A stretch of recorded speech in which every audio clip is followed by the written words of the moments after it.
my name is Elana and I am a member of the McLennan Community College RN program, and today I will be presenting my group's Scholar Day project, which will be over crib safety. The members of my group include Shawn, Roshonda, Amit, and myself, and let's get into it. So, a big thing about crib safety is we want to focus on reducing our risk for SIDS. There is no way to prevent SIDS, but we have a lot of good ways to reduce the risk factors that go into SIDS. One of those being the sleep environment and position. As you can see, we have a representation of a baby in the crib. He is on his back. The crib does not have anything in it, no stimuli, no pillows, no blankets. He is on a firm surface. He has a nice fitted sheet and there's no blankets. He is in a nice warm onesie that has feet in it, so he doesn't need a blanket or pillows. We don't put any bumpers in the beds anymore, and we do this to reduce the risk of the baby suffocating on any of these toys. The crib mattress is also Green Guard certified and JPA certified for the crib or bassinet. He doesn't have to sleep with you. He can sleep in his own crib, and this reduces the risk factors of the baby suffocating. We also, like I said, want to keep the baby on his back because that reduces aspiration. No hot beds. Nothing that he can pull into the crib should be around him either.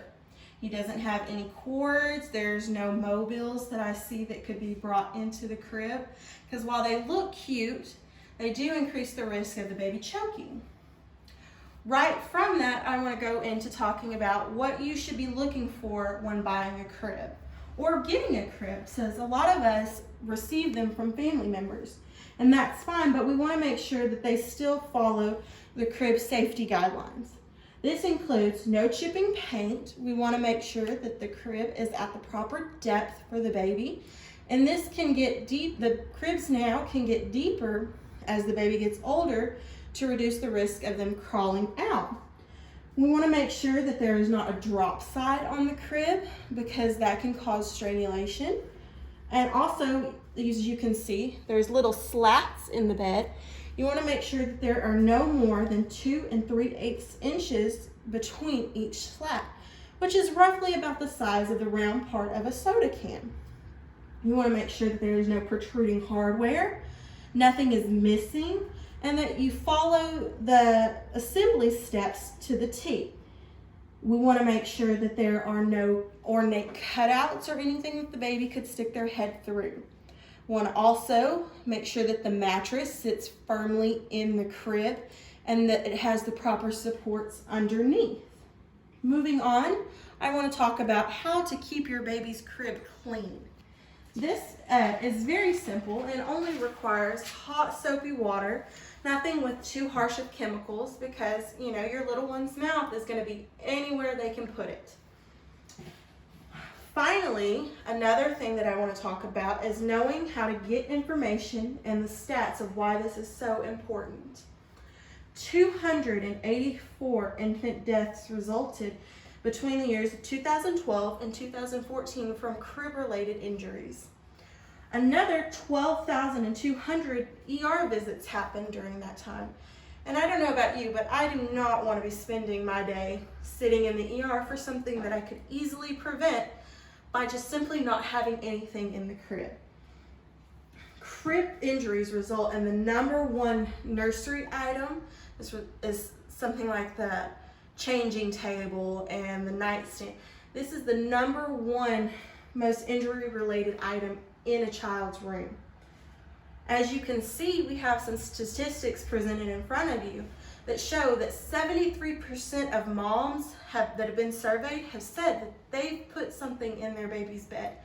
And 96% of those moms knew that they probably shouldn't do it. We only have about 66% of parents that actually follow the guidelines that we have previously talked about.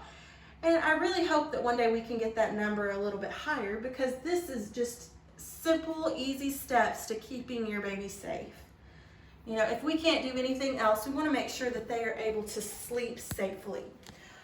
Some of the sites that we got our information from are cpsc.gov and kidsindanger.org. As you can see, they offer some great visual representations, and they also have some incredible information about recalls and just overall safety tips. Not just for the crib, but car seats as well, in case you needed that. I want to leave you with this.